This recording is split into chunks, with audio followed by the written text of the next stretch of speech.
Senator, welcome back to the program. Good morning, Jason. Great to be here. Have the senators heard from the DOJ yet about the letter you sent? We have not yet heard from the DOJ. We're hoping to very soon. We hope they take action as we requested. Any indication that the DOJ might actually do this, because the time is ticking on this administration? Yeah, I don't have any indication that they're going to do it. I don't have high hopes that they will. It's dramatic action. I think it's absolutely called for.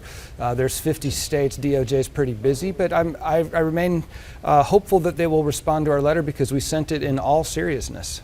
And so Republicans say, listen, we're trying to secure the elections. That's the bottom line. That's here. nonsense. What do you think is going on? I think they're trying to do two things. I think they're trying to do two things at once. They are simultaneously trying to rig the election in their favor and trying to... How so? Well, let me give the whole statement out. They're going to, because it's cool, it's really pretty ingenious what they're trying to do. Simultaneously rig the election so that they can win and delegitimize the vote so that if they don't win or if they lose by a narrow, or if they win by a narrow margin, they can blame someone else. So how are they trying to rig it? The actions that are being taken right now are specifically designed to suppress the vote, to keep people from voting, and to scare people from voting. The kinds of things that Paxton in particular is doing. He's going after faith-based, Christian faith-based organizations. For a party and a guy who talks about his Christian faith all the time, I find it quite ironic and somewhat repugnant that he is going after Christian-based organizations who themselves view the teachings of Christ to compel them to help immigrants. These are not people who are trafficking illegal immigrants to this country. They are trying to help people. At the same time, he is going after organizations that are registering people to vote, legitimately registering to vote. In response to what? In response to a Fox News tweet. This is an industry that makes a living by peddling misinformation, and he goes out and takes action against an entity and organizations that have been doing this for decades. They are trying to stop people from voting, to scare people from voting. They're breaking into the homes of elderly people, trying to scare everybody that don't help register people to vote, don't help get people to the polls. They're actively discouraging voter participation. I find that anything but election integrity.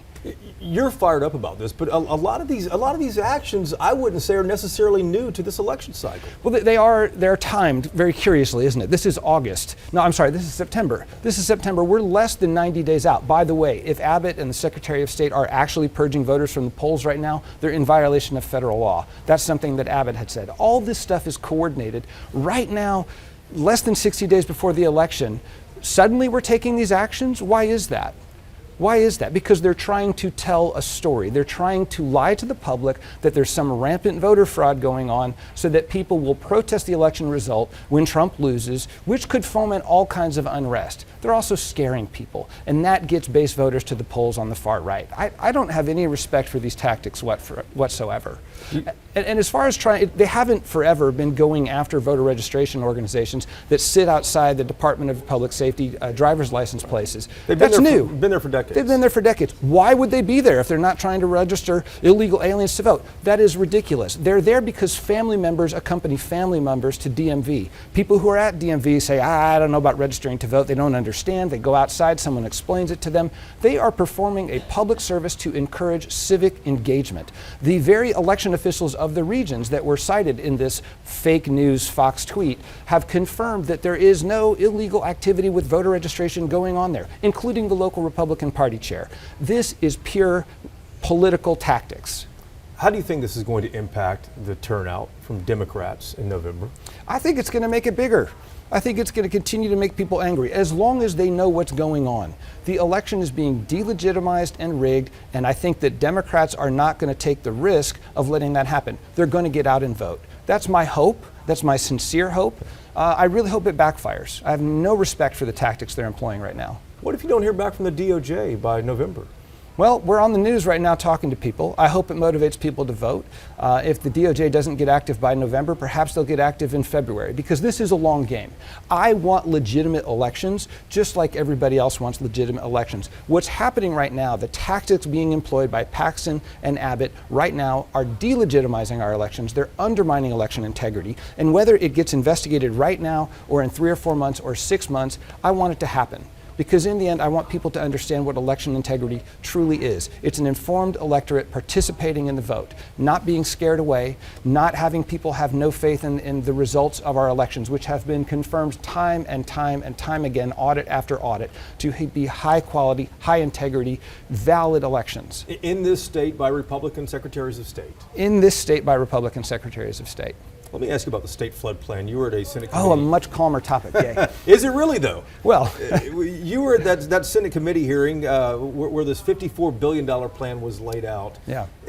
How much do you expect the legislature to actually approve? $54 billion is a big check to write and can't be written all at once, but how much do you think the legislature will approve next session? Well, we need to write a big check because it's not just $54 billion, that's just for the flood plan. To have our state water plan fully funded over time, that's $80 billion, so that's $134 billion, and we haven't even talked yet about a clean water plan. These are great plans, and the Texas Water Development Board is doing really good work. We have scientists doing really good work. We have farmers, we have environmentalists, we have all sorts of people who are working in this space, but it needs the support of the state government. Last session, we put in about $1 billion to water supply. We have been funding the Texas Water Development Board, and the way it works is it's like a bank, right? You put out $1 billion and it might result in $10 billion in investment. So we can get there without cutting $134 billion check. But the seed money was too small last time. It needs to be vastly greater. I would say $2-3 billion. Do I think the legislature will do it? I think there's a lot of people, Republicans and Democrats, who believe, without regard to ideology, who believe that it is time to start making serious investments in state infrastructure, as opposed to, coming back with another round of property tax reductions while our infrastructure lies neglected. Because when I look at what my kids will be facing in this state and what future generations will be facing, they don't need a $17 property tax break. They need water. Yeah, let's explore that just a tad more here.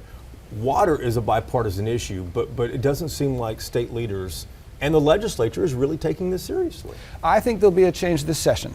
In my private conversations with people active in this space, again, without regard to party, they are taking this seriously. And it's an opportunity. We have a $20 billion balance. People call it a surplus. It's a balance.